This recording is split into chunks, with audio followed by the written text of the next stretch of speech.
Assalamualaikum warahmatullahi wabarakatuh. Sebiasa kita mulakan bacaan kita pada malam ni dengan mengambil berkatan daripada bacaan Fatihah dan diadakan Rasulullah pada ahli keluarga baginda, sahabat-sahabat baginda, pada sekian Nabi-Nabi Rasulullah SAW, pada sekian awliya, syuhada, orang saleh, pada sekalian muslim-muslimat dan pada kedua ibu bapa kita, guru-guru kita, terutama pada Syekh Mata Suami yang telah banyak mendidik kami. Mudah-mudahan Allah SWT memberkati bacaan kita dan memberikan sebagai manfaat. Amin. Al-Fatihah. A'udzu billahi minasyaitonir rajim. Bismillahirrahmanirrahim. Alhamdulillahirabbil alamin, arrahmanir rahim, maliki yaumiddin. Iyyaka na'budu wa iyyaka nasta'in. Ihdinas siratal mustaqim. Siratal ladzina an'amta 'alaihim ghairil maghdubi 'alaihim waladdallin. Bismillahirrahmanirrahim. Alhamdulillahirabbil alamin, wassalatu wassalamu ala asyrafil mursalin wa ala alihi washabbihi ajma'in. Qala rabbi subhanaka la ilma lana illa ma 'allamtana innaka antal alimul hakim. Allahumma arzuqna ya rabbi fahman nabiyyin wa hifdzal mursalin wa ilhamal malaikatil muqarrabin fi afiyatin ya arhamar rahimin. Amma ba'd. Astaghfirullah.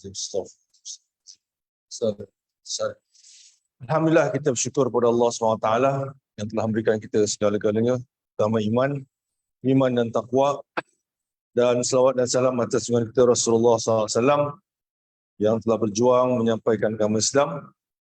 Dan Alhamdulillah malam ni kita dapat bertemu lagi dalam pelajaran kita. Malam ni kita teruskan lagi, banyaklah. Jadi topiknya masuk 3 minggu, lagipun kita masih lagi Rabiul Awal. Jadi bila Rabiul Awal ni biasa umat Islam akan memperingati Rasulullah SAW lah, kelahiran. Walaupun dalam masa yang sama pada 12 Rabiul Awal juga merupakan hari kewafatan Nabi Muhammad SAW. Jadi malam ni kita teruskan sedikit. Yang lepas kita ada menyentuh tentang Nabi SAW semasa kecil sampailah dia Rasulullah SAW wafat. Mana dia sedikit tentang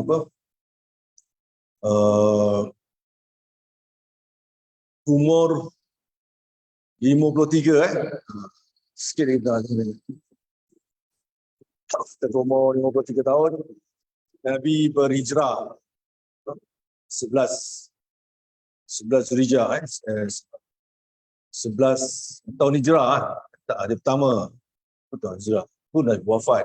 Jadi ini tahun diambil daripada tahun Nabi berhijrah tu lah, masa umur Nabi 53 tahun.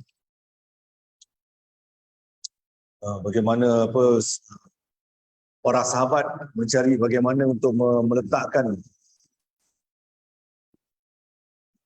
tahun bagi orang Islam lah Jadi ada yang masa tu belum ada lagi tarikh tertentu daripada mana asal atau mulanya nak meletakkan tahun sama. Ada mengatakan dari sejak kelahiran Nabi SAW, pada Nabi usia Nabi lahir sekitar 570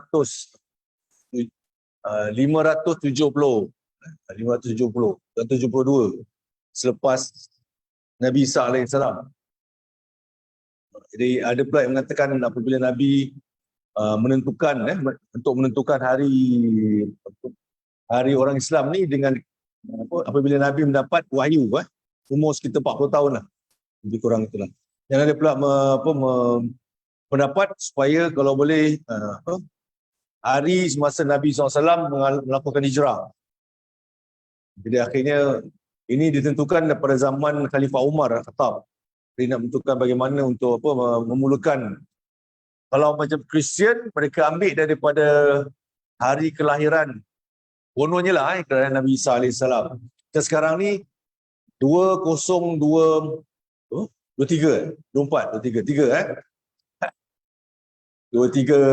Masihi.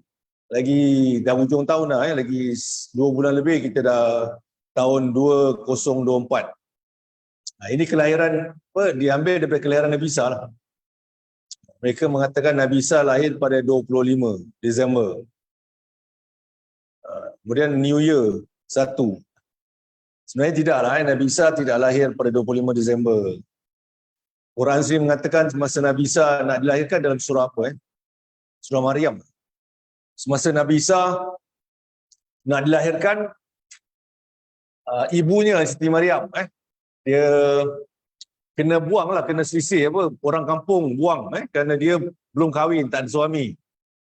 Dia dalam dia punya biara, tiba-tiba mengandung. Orang cakap dia orang wanita salihah lah, tiba-tiba mengandung tak kahwin. Jadi orang tuduh dia adalah siapa mana laki-laki dia bawa masuk sebagainya, jadi mengandung.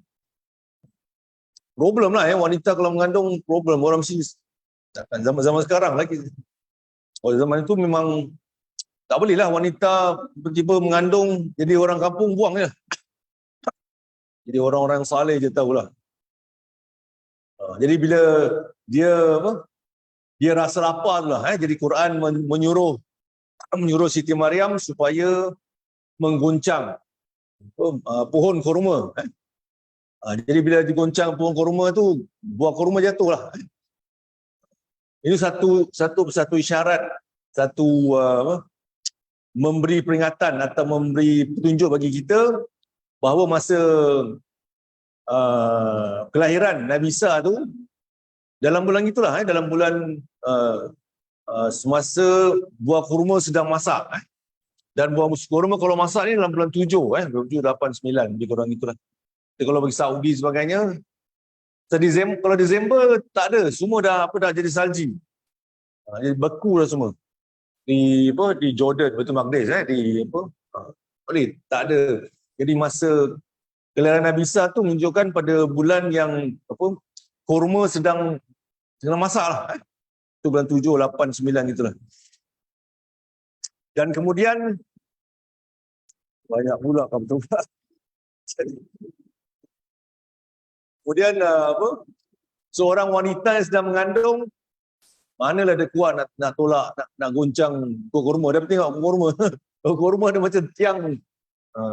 Kita yang laki-laki ni pun nak goncang pokok kurma pun tak kuat. Apalagi wanita sedang mengandung. Jadi nak goyangkan dia tu supaya air pokok kurma jatuh tu bukan senang. Jadi memang susah lah nak wanita untuk menggoncang ni. Kemudian semasa kelahiran Nabi Isa pun juga gitulah. Masa bulan masak ranum buah kurma. Kemudian kat situ juga ada situ malaikat Jibril sedang berada di menjaga Siti Maryam lah. Dia sedang berada di bawah, ada sungai tu bawah tu, sungai mengalir. Sebut sungai mengalir. Juga Nabi Isa bukan lahir pada 25 Disember lah. 25 Disember ni hari kelahiran Tuhan-Tuhan apa benda, Tuhan apa planet-planet apa benda tak tahulah. Planet ni daripada zaman dulu sebelum ni. Dia macam-macam ada Tuhan apa Tuhan. Jadi mereka ambil daripada 25 lah. 25 Disember ni, kemudian biasanya mereka akan celebrate dalam 7 hari. 7 hari. Daripada 25, 26, 27, 28, 29, 30, 7 hari. Dan 1 Januari itu start dia punya ni lah, sempurna daripada 7 hari. Ni semua orang-orang yang ni lah, yang buat Bible ni lah.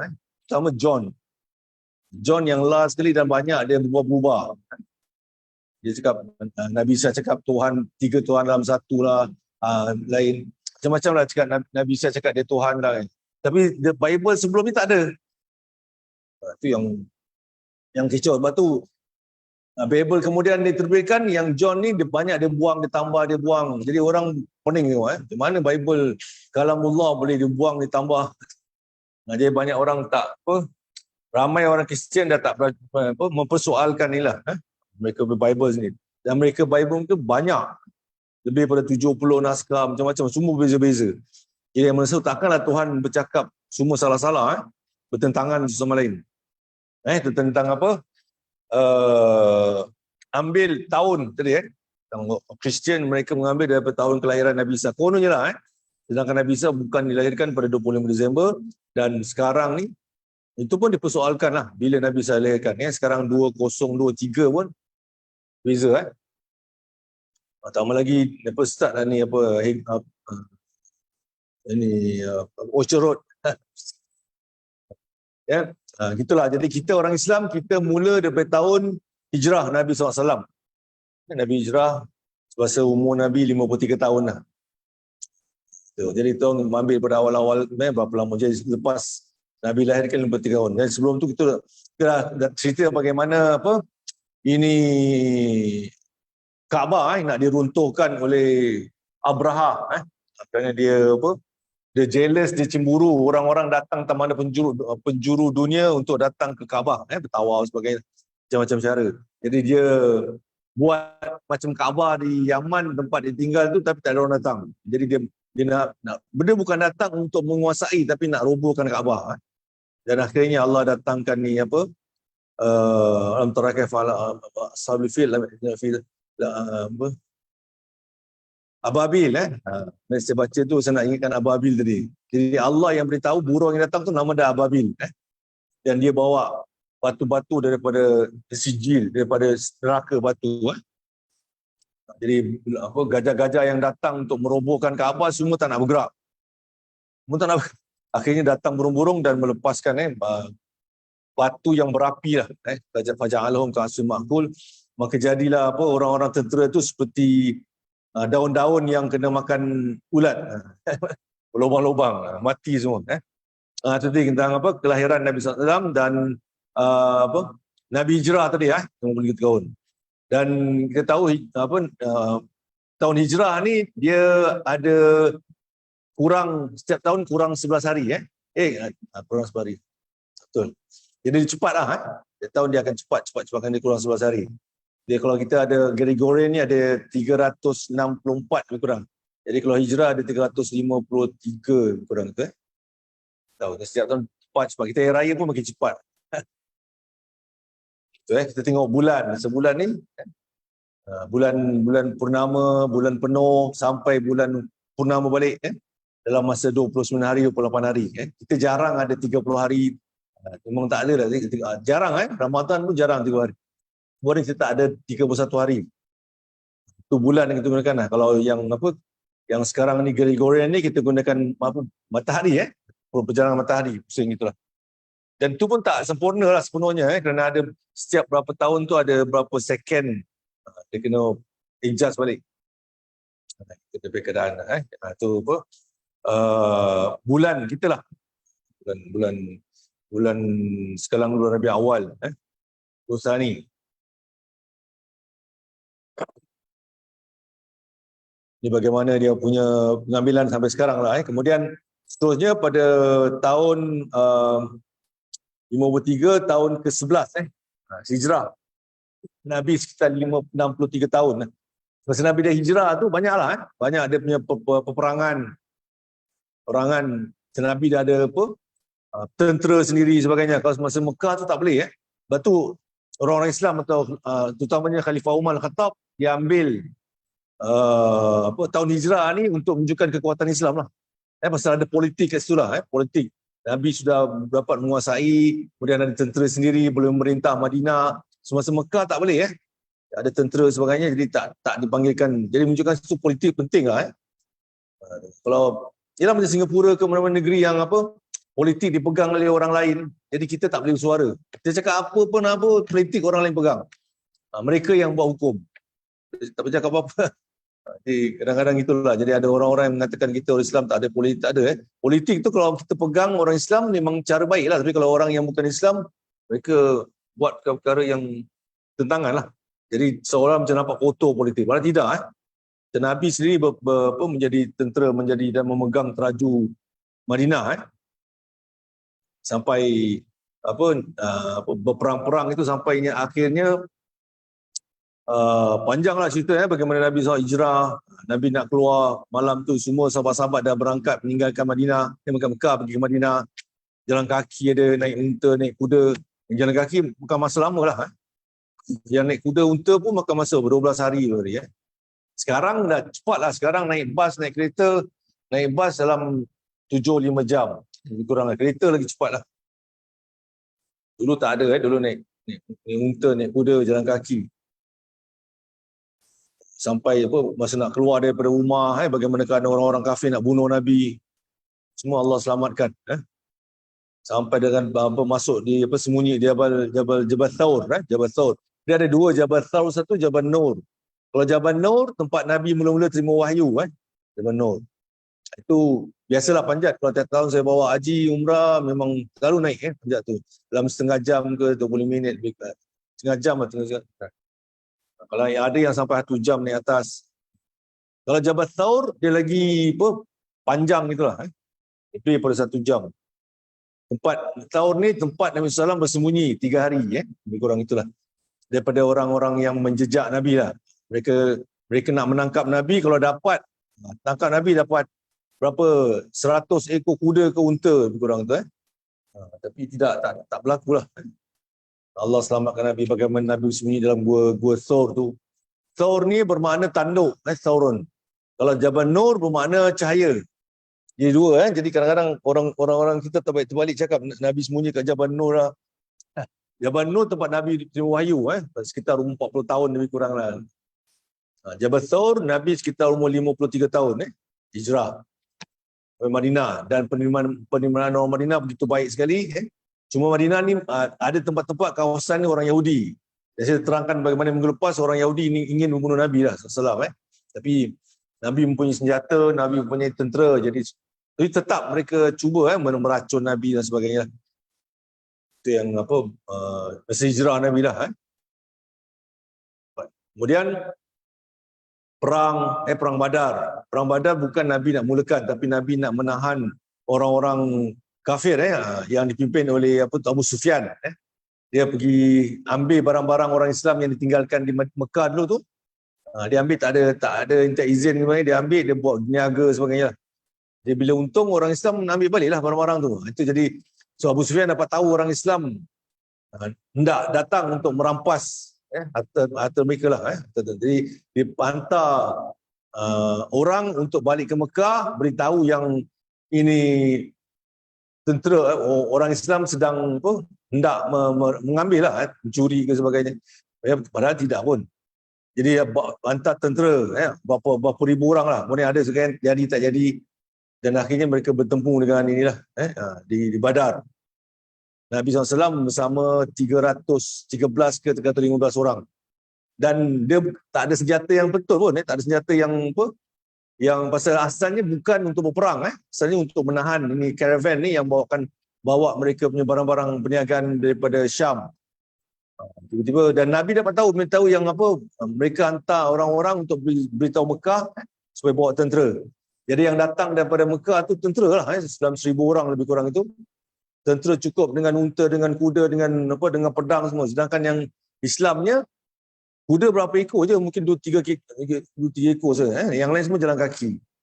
Kemudian pedangnya pun bukan untuk berperang lah.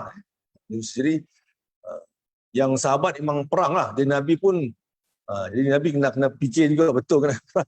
Itu pertama kali lah orang Islam semua dalam tentera tu orang Islam. Dan akhirnya berperang lah, 3 lawan 3. Sayyidina Ali, Sayyidina Hamzah dengan satu orang lagi, siapa nama dia? 3 lawan 3 tu cara dulu lah.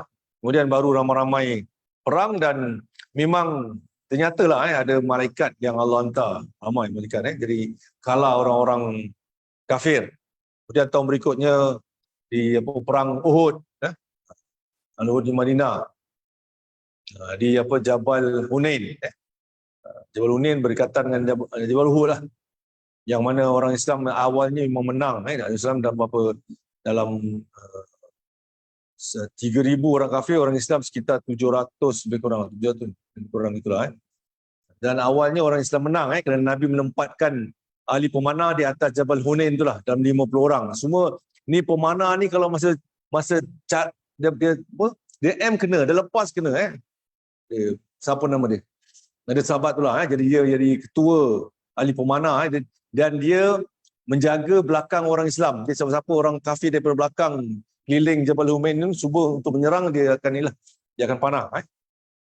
Jadi memang tepatlah, satu panah satu orang, satu panah. Dia punya dia punya aim dia bagus, dia punya tepat. Hingga apabila orang Islam dah menang lah. Dan Nabi pesan jangan turun selagi tak ada tidak ada tanda signal daripada Nabi SAW. Cuma apabila orang Islam menang, ada sebahagian turun lah. Ada mengatakan dah menang. Turun lah, dah menang. Orang kafir dah lari dah. Dia tinggal banyak harta. Dan ada mengatakan Nabi belum signal lagi, belum beritahu suruh turun. Tapi dah menang. Jadi berpecah lah. Jadi ada sebahagian turun sebagainya. Yang masa tu Khalid bin Walid masih orang kafir lagi. Dia yang pandai lah strategi perang dia. Dia nampak belakang orang Islam tu dah tak ada lagi pemanah atas gunung tu. Maka dia dengan tentera berkuda dia pusing belakang dan serang orang Islam dari belakang. Jadi yang tak ada lagi yang manah daripada atas. Dan akhirnya dia dapat pecahkan kumpulan orang Islam tu lah. Jadi yang orang kafir yang lari tu nampak orang Islam berterabur kena serang belakang, mereka pun datang juga di belakang. Jadi orang Islam kena impit dah di tengah-tengah. Nabi kena empap dengan batu sebagainya, berdarah, Nabi punya pipi, gigi. Dan akhirnya mereka selamatlah naik atas gunung dan orang kafir tak kejar. Dan ramai juga orang-orang yang meninggal lah, yang wafat. Itu perang Uhud di Jabal Uhud ke Madinah. Jabal Uhud Nabi mengatakan Jabal Uhud sebahagian daripada kita lah. Dan banyak kadang-kadang mereka diutamakan Jabal Uhud ni seperti pahala kalau pahala sekian-sekian mesti Jabal Uhud dia besar lah pahala dia. Ada keterangan Jabal Uhud ni panjang berapa kilometer daripada Madinah menintangi kawasan itulah tentang Nabi. Kemudian ada banyak lagi lah perang sampai akhir hayat Nabi pun perang tu perang Hunain dan sebagainya. Cuma ada masa bila balik perangan tu, satu di antara pernah masuk kawasan atau berdekatan dengan Rom. Sedangkan Rom satu tentera yang besar. Itulah. Tapi menunjukkan orang Islam, bila orang Islam dapat ini berdepan satu ketika tu, kerana Nabi apabila dia memang dia punya tugas menyampaikan Islam kepada orang lah, berkampung-kampung, masuk sampai ke Parsi, masuk sampai Rom dan orang-orang bagian tu lah. Kali masa di Rom Parsi tak ada apa-apa lah. Ni pasal siapa yang bunuh ni ini risalah orang yang bawa risalah ni dikira perang lah. Jadi Rom Parsi tak ada apa-apa, dia tak apa-apa kan lah suruh balik. Cuma ada di antara Rom ni ada satu negara kecil lah. Kecil yang tak salah nama dia Rasasina. Dia di bawah macam Ukraine dia di bawah Soviet ke sebagainya. Jadi bila dia bunuh apa yang Nabi hantar lah risalah yang Nabi hantar maka dia perang lah. Dia perang Nabi hantar walaupun tentera Islam tak adalah ramai sangat bandingkan dengan Rom. Rom pun hantar dia benda. Jadi negara ni di bawah jajahan Rom. Jadi kalau siapa serang negara Rasasina ni, Rom akan masuk campur. Jadi masa tu Nabi hantar ini Khalid bin Walid. Khalid pandai strategi lah. Bagaimana dia bertempur dengan orang-orang Rom. Dan memang tak boleh menang pun. Akhirnya mereka tinggalkan dalam keadaan. Jadi pertempuran ni menjadikan orang kafir takut orang Islam. Orang Islam tempur dengan Rom, sedangkan zaman tu memang tak pernah orang tahu Rom kalau datang mesti kalah. Sedangkan yang dengan Abraha tu tentera gajah tak ada siapa bila lawannya lah. Apalagi ni Rom tentera yang besar. Jadi bila dengar berita yang Nabi SAW sahabat-sahabat hantar tentera dan berdepan dengan Rom mereka nampak ni begitu tentera beranilah orang Islam berani bertempur dengan Rom. Seterusnya dari situ mula sudah ada peperangan dengan Rom sedikit sampai akhirnya zaman Khalifah Umar mereka dapat kalahkan Rom, Parsi dan semua Batu Maqdis semualah. Itu zaman Khalifah Umar dia ramai dapat mengalah. Jadi sampai sekarang ni orang-orang kafir tak ceritakan macam mana Rom boleh kalah. Macam mana Rom kalah tak cakap. Dia cakap barbarian. Rom kalah dengan kumpulan barbarian. Dia tak cakap Islam pun. Rom ni dia tersusun dia punya peperangan, dia punya rumah dia punya politik dia, tapi dia kalah kalangan orang Islam. dia penjajahan sekitar 600 tahun. Orang Islam pula 800 tahun.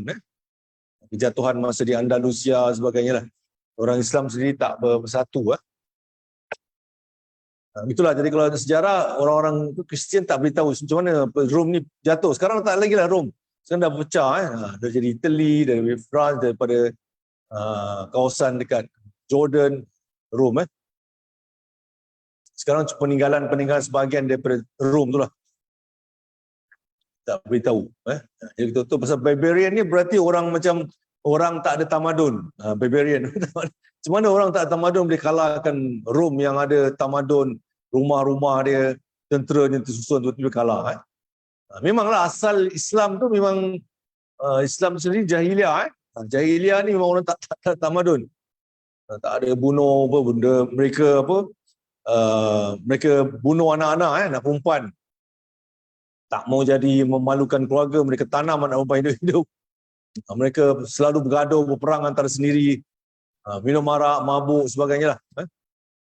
Jadi apabila Nabi SAW datang, terus berubah, orang Arab tu berubah. Terus jadi satu bangsa yang maju lah, daripada dulu banyak khurafat apa-apa lagi.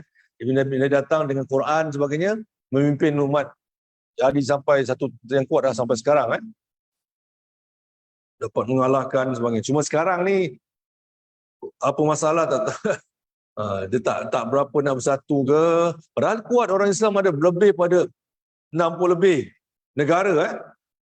Kalau bersatu memang kuat lah, tapi mereka belum tahu lagi, tak ada dia punya niat tu ada kena kaitan dengan niat mereka lah. Macam di Palestin lah, ada mereka kalau semata-mata mereka berperang tu kerana nak bebaskan negara, mungkin tak berapa kuat sangatlah. Dan semata kerana negara. Kalau kerana Tuhan, memang arahan Allah, itu lain lah. Tapi kalau semata-mata nak membebaskan negara, mungkin tak berapa power lah. Sebab dalam Palestin ni banyak orang-orang Palestin tapi ini kafir. Orang Kristian, Palestin Kristian, Arab Kristian banyak. Jadi kena tidak begitu terfokus pada Allah SWT. Itu tak jadilah. Itu tentang hijrah Nabi itulah. Hijrah. Kemudian satu di antara perang tu, perang Hunain. Sebab tadi dalam perang Hunain ni memang berat lah. Tapi lepas perang Hunain ni Nabi mengatakan kepada para sahabat, lepas perang ni yang besar ni kita akan perang lagi-lagi besar lagi. Sahabat bertanya lah, ya Rasulullah, lepas ni ada perang lagi besar? Ya, perang melawan hawa nafsu. Jadi kita kalau perang macam-macam perang lah, perang perang Palestin ke, perang Jepun ke, ada lagi perang lagi, iaitu perang nafsu. Perang nafsu lagi besar daripada perang lain. So, nafsu ni ada pada diri kita, dia diam. Kalau tak jaga, kita boleh buat sesuatu yang memburukkan kita sebagainya lah. Rumah tangga ke, keluarga ke. Kalau tak jaga, nafsu kita ni menarik kepada, kalau tak diasuh daripada kecil, dia akan menarik kita kepada keburukan lah. Tapi kalau daripada kecil kita jaga, jangan makan berlebihan ke, jangan buat perkara yang merugikan ke, maka kita akan jagalah, jangan sampai begitu.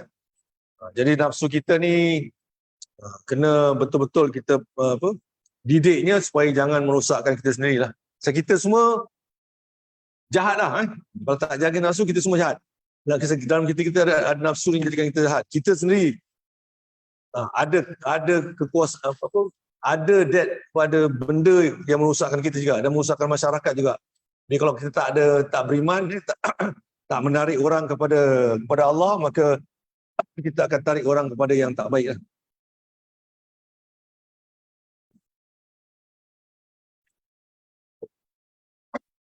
Kemudian kita lihat pada perjuangan peperangan Nabi banyaklah. Dalam perang Khandaq. Perang Khandaq ni di Madinah jugalah. Semua berlaku selepas hijrah. Perang Khandaq ni orang-orang kafir daripada orang kafir di Mekah, termasuk orang Yahudi lah. Mereka bersatu dalam 10,000 orang. Ni banyak, ramai.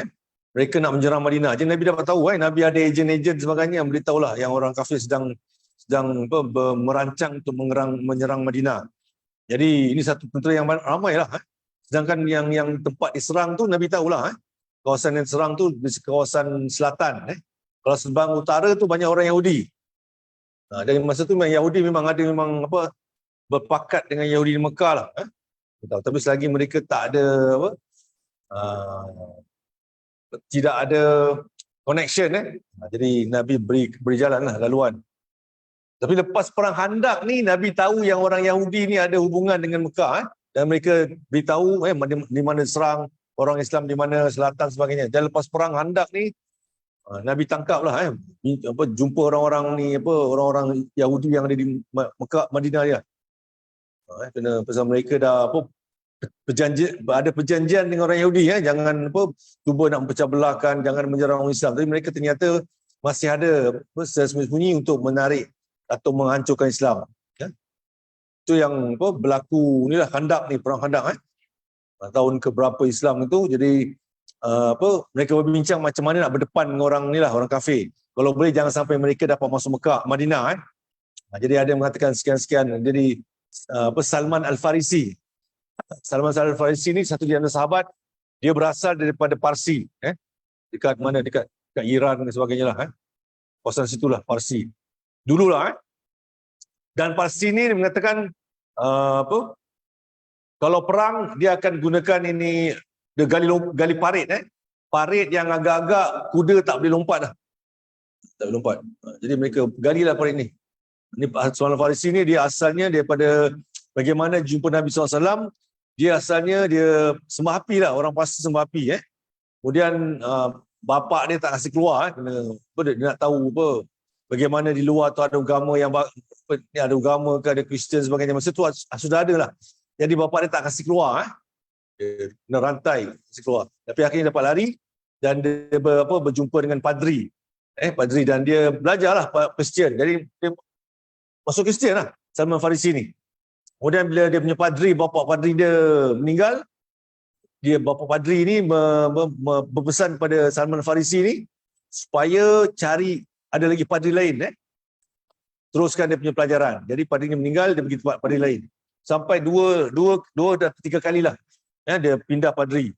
Dan padri yang terakhir mengatakan, itulah bagaimana yang lepas tu, padri ni dia tahu yang akhir zaman ni ada Nabi terakhir. Dalam Nabi kitab lah, yang Bible, Injil. Dia menerangkan bagaimana Al-Quran mengatakan ini orang-orang Yahudi, orang Nasrani ni, mereka tahu kelahiran Nabi Muhammad SAW, sebagaimana mereka tahu mereka punya tapak tangan. Kan mereka tahu. Dalam mereka punya Bible ada terangkan akhir zaman ada Nabi terakhir. Jadi mereka tahulah.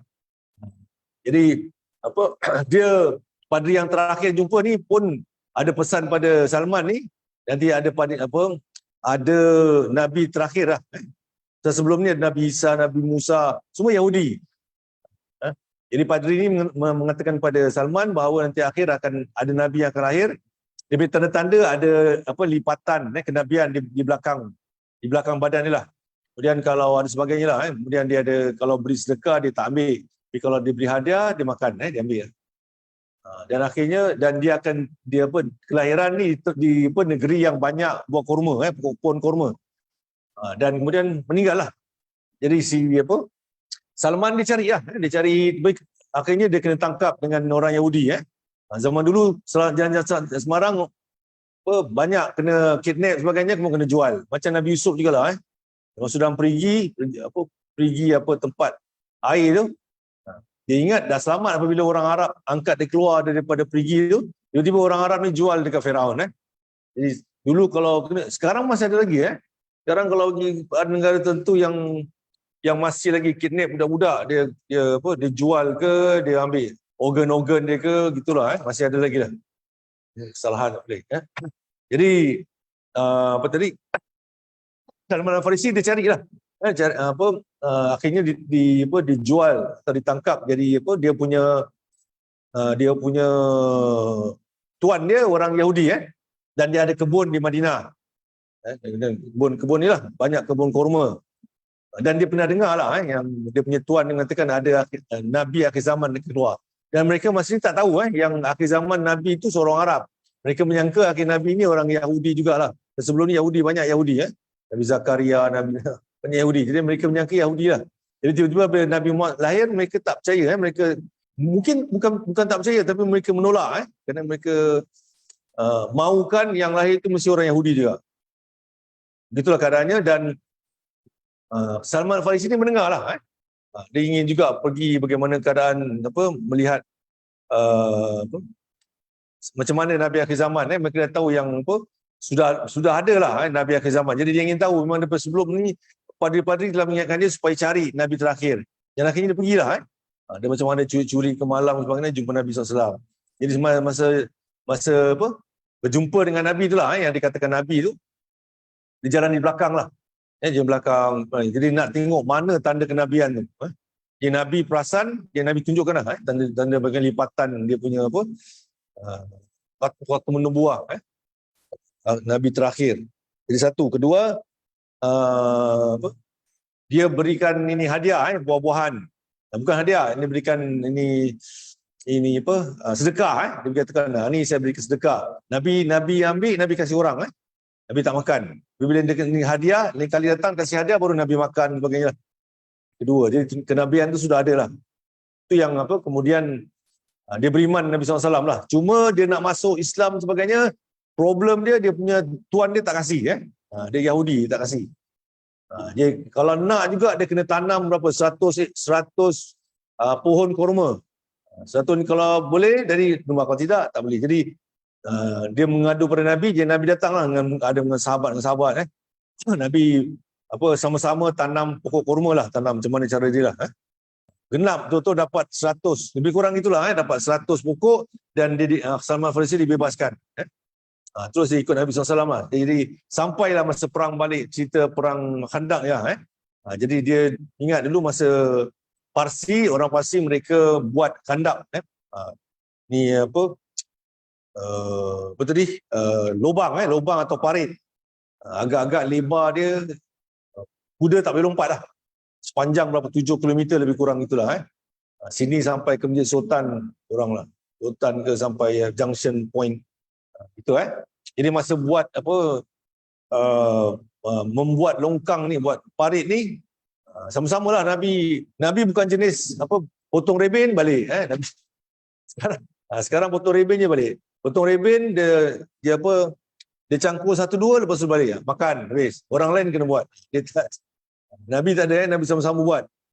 Macam-macam lah, ada dia punya peristiwa bagaimana ada masanya mereka lapar dan ada sahabat yang menjemput Nabi makan lah. Tapi dia jemput Nabi seorang. Sedangkan yang sama-sama tu ramai. Dia jemput Nabi seorang je lah. Makan nanti makan tengah hari ke datang rumah. Nabi datang jemput rumah lah makan. Tapi tiba-tiba Nabi panggil sahabat-sahabat semua datang. Sama-sama. Lemak. Mana ni jemput Nabi seorang, benda makanan bukannya banyak, sikit je. Tapi Nabi silakan ramai. Jadi masa makan tu Nabi yang sendukkan. Padahal makanan tu tak banyak pun. Jadi Nabi cedok semua dapat makan. Semua dapat. Itu kelebihan Nabi SAW lah. Dia menunjukkan dia punya tu ada dia punya magic dia lah. Tapi itulah dia punya dapat menyempurnakan ramai sahabat-sahabat yang datang. Padahal sahabat yang dia jemput Nabi SAW je lah dengan beberapa orang keluarga dia datang. Kemudian dalam masa yang sama juga mereka pernah ada dalam menggali tu ada batu besar. Sahabat mengadu pada Nabi, ya Rasulullah, ni batu ni besar ni. Kalau sekarang pakai kren ni je dah boleh angkat. Dulu susah lah. Jadi Nabi memukul batu ni. Dalam masa memukul ni percik. Dia mengatakan itulah percik. Percikan ni Nabi mendapat wahyu lah, mengatakan ini satu hari nanti orang Islam akan dapat mengalahkan Rom Parsi. Jadi memang ternyata lah masa zaman Nabi belum lagi, tapi sudah ada bibit peperangan tu, sudah ada dengan Parsi dengan Rom. Pasal mereka negara di bawah jajahan Parsi, Rom tu sudah nak melawan Islam. Jadi bila Islam menyerang, jadi Rom Parsi bertindak. Di dalam dia ada dalam members NATO ke apa, Allah. Sekarang ada NATO. Jadi terus berperang-perang zaman Nabi, Khalifah Abu Bakar perang sampai zaman Khalifah Umar, mereka dapat kalahkan Rom, Parsi, dan 2/3 daripada negara dunia mereka kalahkan. sampai Batu Maqdis, sampai semualah kawasan selatan barat. Kalau di Afrika tu semua habislah, ada kawasan orang Islam dapat mengalahkan. Ni bagaimana riwayatnya lah. Kemudian Khalifah Umar, pasal ini Malik bin Marwan tak salah, memang dah dapat kalahkan Baitul Maqdis, kalah. Pasal zaman sebelum ni memang kawasan tu dia bawah kawasan orang-orang ni lah, orang Kristian, orang sebagaimana Isra Mi'raj, orang Islam itu semua berlaku sini. Tapi itulah, bangunan ni tak ada, di Baitul Maqdis tak ada bangunan. Kita tahulah pada zaman Nabi Isa, apabila orang Yahudi sendiri mengadu pada Parsi lah, padu pada Rom, daripada Rom, pasal apa? Orang-orang Yahudi ni dia tak suka dengan Nabi Isa. So, Nabi Isa bawa ajaran yang lari daripada Yahudi. Lain lah, ajaran Islam lah, Nabi Isa ajar. Jadi dia lain. Jadi mereka tak suka, mereka mengadu pada pada Rom, mengatakan ni Isa ni dia memburuk-burukkan Tuhan Rom. Kemudian dia pemberontak lah, nak jatuhkan Rom. Jadi Rom hantar tentera, habis semua. Semua ajaran-ajaran Nabi Isa semua dia bakar, semua kawasan tu lah. Jadi masa tu Baitul Maqdis semua dirosakkan, dia bakar, dia hancurkan. Itu juga kalau ada ajaran-ajaran Nabi Isa semua dibakar dan sebagainya. Jadi tak ada lagi. Lepas Nabi Isa tu tak ada. Cuma Nabi Isa ni mereka tangkap berdasarkan apa yang disampaikan orang Yahudi lah. Dia punya, jadi dia agak-agak Nabi Isa ni macam orang ni gini. Jadi mereka tangkap dan mereka siksa, kemudian mereka salib. Dan biarkan salib ni dah siksa sebagainya, mereka letak di sangkut di atas kayu, dan dibiarkan sampai mati kering. Itulah. Cuma zaman tu ada mengatakan dia punya salib dia bukan yang sekarang ni lah, macam cross gitu. Dulu salibnya dia satu tiang aja. Satu tiang, kemudian dia dipaku. Tangan tu dipaku, kaki dipaku, ada bahagian yang dipaku, kemudian kepala dia kepala letak ni dawai. Bukan saya ingat ni kepala tu dia letak bunga, bukan kepala tu letak besi dawai dia cocok. Kemudian dibiarkan sampai mati. Itu jadi orang zaman tu ingat Nabi Isa dah mati dah, Tuhan. Sampai Islam datang 570 tahun kemudian, Al-Quran mengatakan mereka wala qataluhu wa ma salabuhu. Mereka tak bunuh Nabi Isa dan mereka tak salib pun Nabi Isa.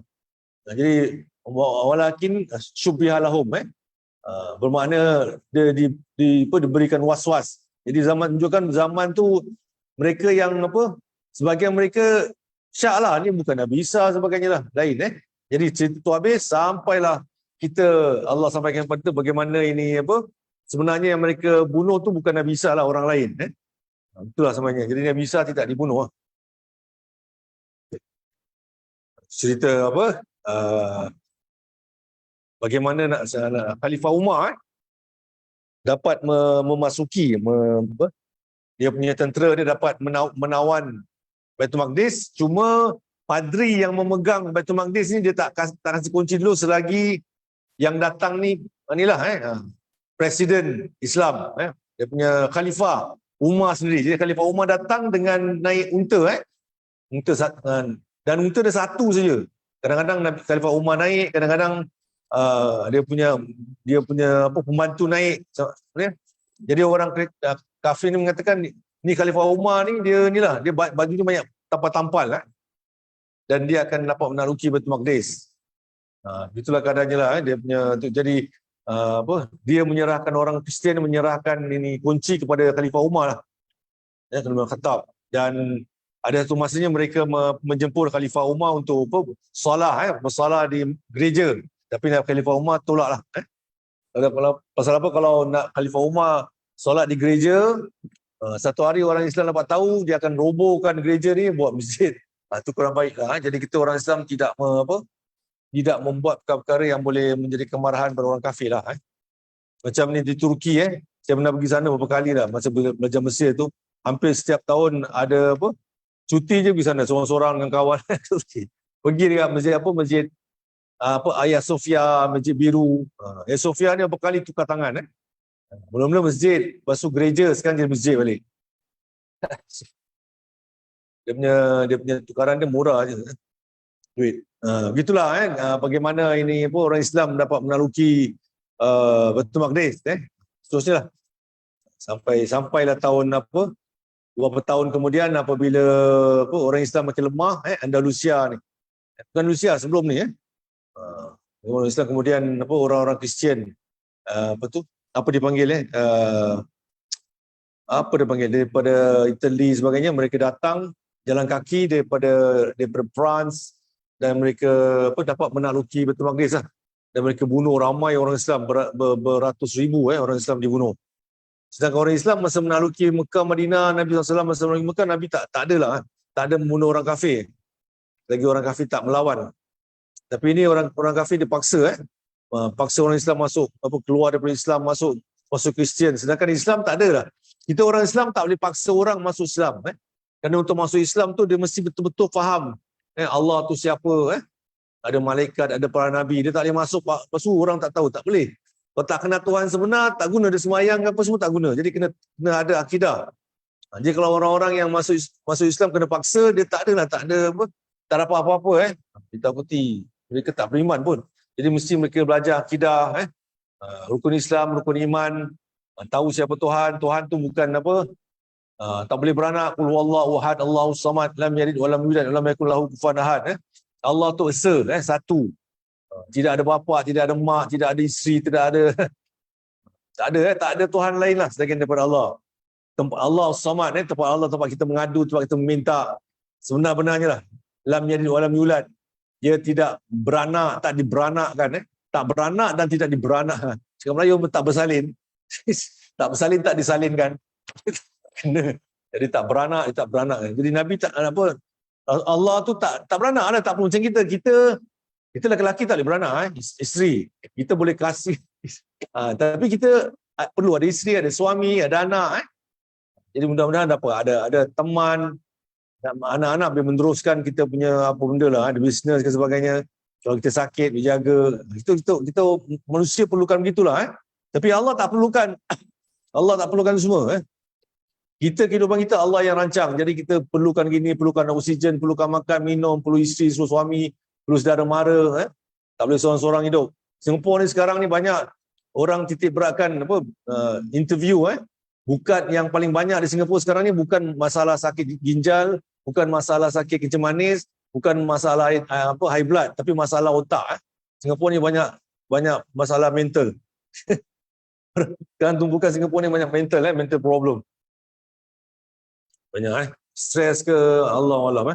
Pasal manusia pada zaman dulu sampai sekarang lah, kita ke mana-mana Malaysia ke Indonesia, kita biasa rumah kita rumah bawah atas tanah. Tapi sekarang kita ni satu negara seluruhnya lah, Singapura rumah tinggi-tinggi. Ini satu benda baru lah yang dialami oleh manusia di Singapura. Sebelum ni semua manusia tinggal macam biasa lah, ada pokok-pokok sebagainya. Jadi dia keadaan tu berubah bagaimana manusia punya hidup. Sempit sebagainya dan menjadikan kadang-kadang keliling kita ramai orang tapi mereka murung rasa macam orang tak layan ke, rasa macam sendiri jadi banyak orang ni lah bunuh diri sebagainya. Banyak tiap tahun banyak orang bunuh diri, budak-budak tak pas periksa exam bunuh diri, yang bully orang. Jadi problem mental Singapura lah. Tak tahu macam mana mereka nak atasinya lah. Jadi kita orang Islam insya-Allah lah kita ada anak keluarga sebagainya, jadi kita sama-sama berteman lah. So, kita perlukan teman, anak-anak. Kalau orang kafir mungkin sendiri Pasal kalau mereka kahwin pun kadang-kadang mereka lain lah. Kita punya hidup kita tak boleh berzina, jadi mesti kahwin. Kahwin mesti nak anak. Bila ada anak kita tahu cara Islam ajar kita macam mana pelihara anak, jaga anak macam mana akhlak mereka jaga. Tapi orang kafir tak ada Anak-anak mereka dah 16 tahun, 18 tahun, mereka mak bapak dah tak boleh paksa lagi. Mereka boleh bawa minum arak, bawa balik arak, boleh dia tak boleh nasihat lagi lah. Mereka punya suka 18 tahun. Dia kan masih muda. Kita tidak kita beza. Kita ada keluarga, anak-anak dah kahwin pun kita tetap kena jaga, tetap kena telefon beritahu, tanya dah sembahyang belum, dah bangun belum. Tetap kita sebagai datuk nenek Tengok anak-anak. Tapi orang kafir tak boleh. Orang kafir dia 18 tahun dah boleh masuk kasino, dah boleh minum arak, dah boleh bawa lelaki perempuan balik rumah. Okeylah, dah boleh keluar berzina. Hidup mereka jadi sekarang memang problem lah. Mereka tak terkawal. Lain minum arak. Arak ni pun penyakit ni. Daripada arak ni boleh kena darah tinggi, dia ada kolesterol. Kalau minum arak ni mabuk dah tak kenal orang lagi. Problem. Jejas otak jugalah. Itu tentang ajaran Nabi Sallam. Kemudian Nabi berpesan jugalah sebagian dari apa tadi tentang perjuangan Nabi SAW tadi, tentang peperangan bila kita sebagian hadis yang Nabi SAW lah. Nabi SAW mengatakan hayati khairun lakum wa mamati khairun lakum. Hayati ni kehidupan tu lah, Nabi hidup, Nabi lahirkan, Nabi hidup. Baik untuk kamu lah. Apa sajalah tentang Nabi SAW, baik untuk kita lah. Ingat Nabi SAW dan sebagainya. Perjuangan Nabi SAW, baca sirah Nabi, kejaran Nabi, semua bagus. Itu juga Nabi wafat pun bagus.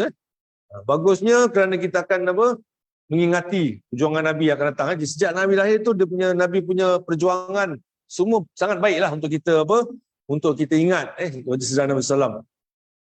Jadi memang pentinglah. Jadi tidak ada manusia yang secantik, yang seelok, yang sesempurna Nabi SAW. Sebab tu Nabi SAW dia figure yang Allah buat tu untuk dunia ni lah. Jadi tak ada figure lain, tidak ada manusia lain yang sebaik atau sepandai atau seberani Nabi SAW. Se-special Nabi SAW. Itu manusia terbaik yang Nabi buat lah. Tapi manusia lah, bukan Tuhan. Ada sebagian orang tak boleh. Nabi tu manusia, cuma manusia yang paling sempurna lah. Manusia sempurna, bukan Tuhan. Tuhan lah lain. Tuhan memang tak dapat dibincangkan lagi lah, yang memang orang sempurna. Cuma manusia lain tak ada. Apa pun manusia lain semua tak ada yang sempurna seperti Nabi SAW. Sebab tu dunia ni Allah buat tu kerana kesempurnaan Nabi SAW lah. Jadi tu tempat kita untuk kita mengambil contoh. Perjuangan Nabi SAW. Nabi tu orang yang menjaga anak yatim. Satu di antara sebab orang-orang kalau lembut hatinya, dia menjagalah, menjaga anak yatim, menyantuni anak yatim, derma, membantu anak yatim. Saya pun anak yatim juga. Anak yatim dia piatu. Jadi bagaimana kita perlu menjagalah banyak anak yatim yang ibu meninggal ke, bapa meninggal ke, dan duduk meninggal. Anak yatim. Kemudian apa lagi? Itu anak yatim boleh mendatangkan memberikan kita kelembutan lah dengan anak yatim. Kena jagalah anak yatim ni, jangan sampai kita terambil mereka punya harta. Cuma anak yatim ni kalau dia miskin, masuk dalam golongan miskin, maka dapat zakat.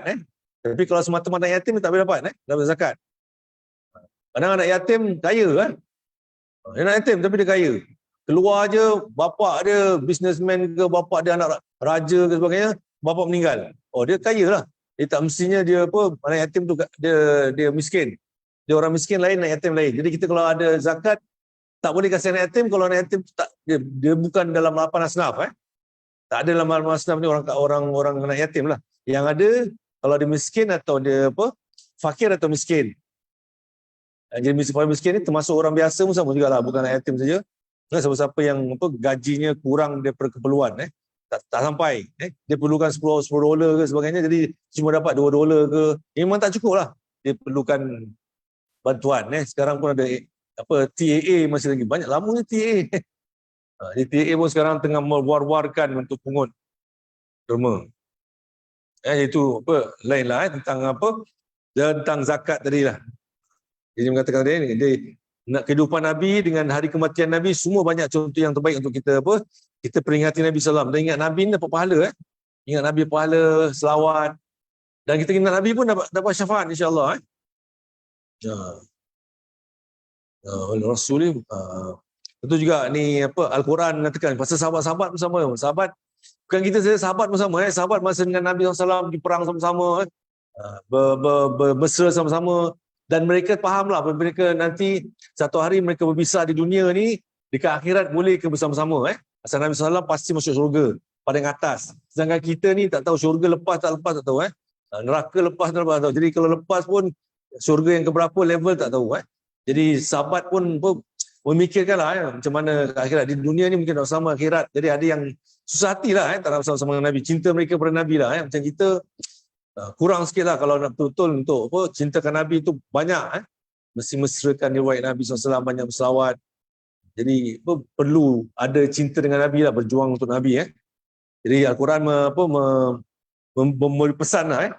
Wa may yuti'illah wa rasul fa ulaika ma'al ladzina an'ama Allahu ma'an nabiyyin wasiddiqin wasyuhada wassalihin. Ini Al-Quran. Allah memberi memberi nasihat. Siapa orang yang mentaati Allah, siapa yang mentaati Allah dan Rasul dan mentaati Rasul, jadi kita taala Allah supaya jaga kita jangan buat maksiat, jaga kita rukun iman, rukun Islam, jaga keluarga dengan baik, tujuan untuk ketaatan kepada Allah. Faulaika ma'al ladzina, maka mereka akan bersama-sama bersama-sama mereka yang Allah beri manfaat, beri nikmat, menunjukkan inilah orang-orang saleh sebagainya, Allah beri nikmat. Dia nikmat sebenarnya apabila kita dapat bersama-sama orang saleh, orang para nabi, orang syahid. Jadi nikmat tu bukan berarti kita punya gaji besar ke kita besar tapi kita jauh daripada Islam. Itu tak nikmat lah. Itu perkara yang akan merosakkan atau merugikan kita lah. An'amallahu ma'an nabiyyin. Jadi Allah akan memberi kenikmatan bersama para nabi lah, nabiyyin. Dia orang-orang yang taat kepada Allah, taat kepada Rasul, Allah akan pasti akan meletakkan kita bersama-sama orang yang mendapat nikmat. Siapa? Iaitu para nabi, an-nabiyyin wasiddiq. Siddiq ni orang yang orang yang jaga hak lah. Siddiq, orang percaya pada nabi, percaya kepada Allah. Siddiqin wasyuhada, orang-orang mati syahid. Ni orang mati syahid ni orang yang berperang lah. Dia bukan perang saja. Syahid ni kita kerja cari nafkah pun syahid.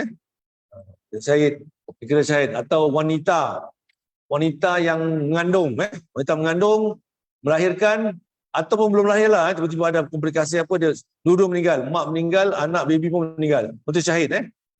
Jadi kita percaya sekarang ni banyak orang-orang terikut orang kafir. Mereka percaya macam orang kafir juga lah, bila orang mati mengandung ke, orang mati jadi dia punya roh tu jadi jin kacau orang. Tak salah tak kena-mena. Yang jin kacau orang tu tak ada kena-mena dengan orang mati pun.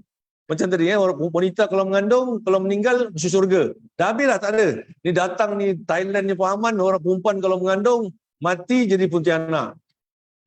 Kalau otak.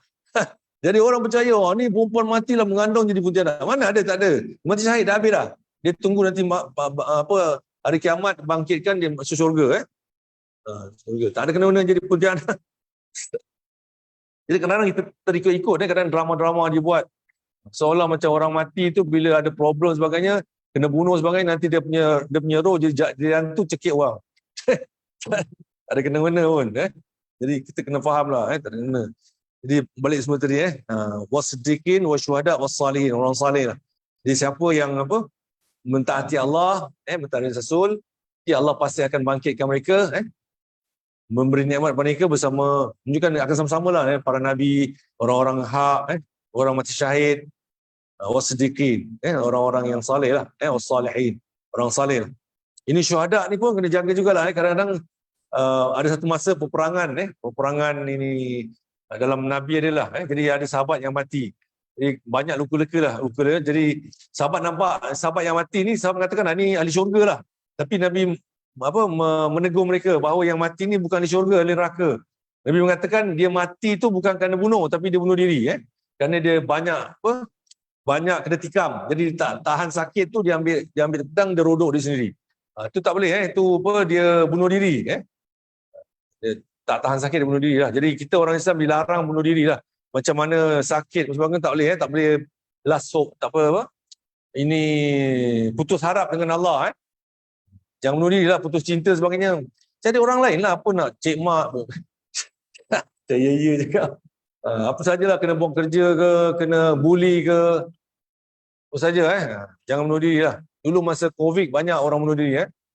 Tak ada kerja, tak ada nak cik nafkah, tak ada, bunuh diri. Itu semua dosa besar lah kalau orang Islam. Orang kafir memang dah tiap-tiap hari mereka berdosa je. Tentang ini cerita tentang anak yatim. Nabi suruh pasang anak yatim. Kemudian Nabi suruh juga kita baik dengan jiran. Nabi selalu malaikat Jibril menasihatkan Nabi supaya jaga hati jiran, jangan mengasihi jiran. Seolah-olah macam jiran tu menjadi bakal menjadi kita punya zuriat jadi dapat kalau dapat kita meninggal dapat warisan gitulah. Pasal jagalah pasal jiran ni ada berapa hak. Kalau di jiran Islam, di Islam dan juga jiran dia ada 2 hak. Tapi kalau di jiran bukan Islam, 1 hak. Jadi hak dia kita kena jagalah, jangan buat bising ke, buka karaoke bising-bising dia, mengganggu dia ke, jangan ganggu anak-anak dia. Jangan letak barang-barang depan rumah dia ke, sedai baju depan rumah, baju seluar Superman mengganggu jiran. Jadi kita hormat jiran lah. Cuma kadang-kadang dia dapat jiran yang tak kurang baik tu kena ni. Pasal jiran kalau bergaduh dengan jiran, dan bergaduh dengan jiran tak bagus lah. Lepas tu satu di antara nikmat kalau kita pindah rumah, cari jiran yang bagus. Jangan jiran yang macam dulu China dengan India. India hari-hari masak kari. China hari-hari masak abunda. Jadi dia bergaduh, bau dia busuk. Kita kari okey je. Ada orang dari China dia tak boleh kena kari, baru busuk. Dah bergaduh, komplain, dan masuk mahkamah. Pasang lawyer dapat duit dah. Jadi, Nabi selalu pesan supaya kita jaga hati, jaga ini jiran kita lah, jangan sampai bergaduh. Jadi apa yang boleh dibukukan, apalagi kalau dia orang Islam, kalau boleh lah. Itu juga kalau depan rumah jiran jangan jenguk-jenguk masuk dalam. Kalau hari raya sebagainya ketuk, Assalamualaikum, dia tak buka. Jangan jenguk-jenguk, mana ni tengok rumah orang, tak boleh. Dia orang Islam tak boleh tengok dalam. Tak boleh tengok selit mana tu. Tak boleh, jangan. Walaupun masih ada sekali dari raya, Waalaikum, mana tak mana. Kalau Nabi 3 kali tak ada jawab, kita balik tu. Jangan gegar pintu. Nanti raya. Itu jiran jangan sampai kita mengganggu lah. Kata rumah jiran. Kemudian Nabi juga pesan ini jaga akhlak. Siapa yang terbaik di antara kamu ialah yang terbaik akhlaknya lah. Itu di antaranya lah. Nabi diutus pun kerana akhlak. Diutus memang makarimah akhlak. Nabi utus untuk mensempurnakan akhlak. Akhlak ni termasuk semualah. Kita rumah ibu bapa, jaga anak-anak dengan baik. Nak sembelih binatang pun dengan pisau yang tajam. Jangan sembarangnya pisau tumpul, dah karat-karat tersembelih. Berapa kali pula sembelih. Itu menyiksa binatang. Dia sekali je, zoom je, tak boleh sembelih. So, tengok pula. Belum. Itu menyiksa binatang. Tu Nabi punya ajaran sangat sempurna lah akhlak. Masuk jamban, masuk bilik air pun sama. Masuk kiri baca doa, Allahumma inni a'udzubika min khubthil khaba'is. Minta Allah supaya jauhkan daripada inilah syaitan jantan betina, khubusi wal khaba'is. Pasal syaitan ni bukan tinggal dalam jamban tu, dia bukan tinggal. Dia kadang-kadang dia lalu, dia suka kat situ. Pasal kat situ orang tak pakai baju, dia suka. Yang jantan tengok yang perempuan yang lepas tu kita kalau nak buka baju baca bismillah, bismillah je, dia tak nampak kita. Tapi kalau tidak, dia tengok kita lah, pasal dia minta pada Allah sebelum ni, sebelum awal-awal sebelum iblis ada tu, bapa iblis lah. Pasal iblis ni bukan jin pertama, dia sebelum dia ada bapa lagi. Dia pergi datuk sebagainya dan minta pada Allah supaya dia tak nampak lah. Jadi sampai sekarang kita tak nampak syaitan lah, nampak jin. Dia ada keliling kita lah. Kita kalau buka baju sebagainya di dalam bilik, di dalam bilik air, bismillah lah. Bismillah dia tak nampak. Kalau tidak dia tengok je. Dia tengok di badan. Pasal ada orang-orang kena macam inilah. Ada satu lelaki tu dia tidur. Dia kalau tidur dia selalu perempuan ni datang. Dia tidur perempuan ni datang. Dan dia bersatu dengan perempuan ni. Hari-hari jumpa. Jadi sampai lembik dia. Hari-hari bersatu. Pulai mani lah. Jadi penat. Dia macam mana ni asyik tidur je bersatu dengan perempuan ni. Jadi dia tersapu perempuan ni. Jadi jumpa doktor sebagainya. Dia mengatakan lah. Dia pernah masuk bilik air lah. Jadi dalam bilik air tu ada jin perempuan ni lah. Ni jin perempuan dah syok dengan dia. Jadi dia datang tu dalam mimpi. Dia bersatu. Jadi penat lah nak layan jin. Penat agaknya handsome sangat Allah Alam. Jadi dia jadi penat. Jadi akhirnya dia keluarkanlah jin. Jadi sebab tu kita nak masuk hutan ke sebagainya kena baca-baca lah. Jangan sembarang. Jadi nanti jin syok dia ikut balik. Dah kadang meracau sebagainya lah.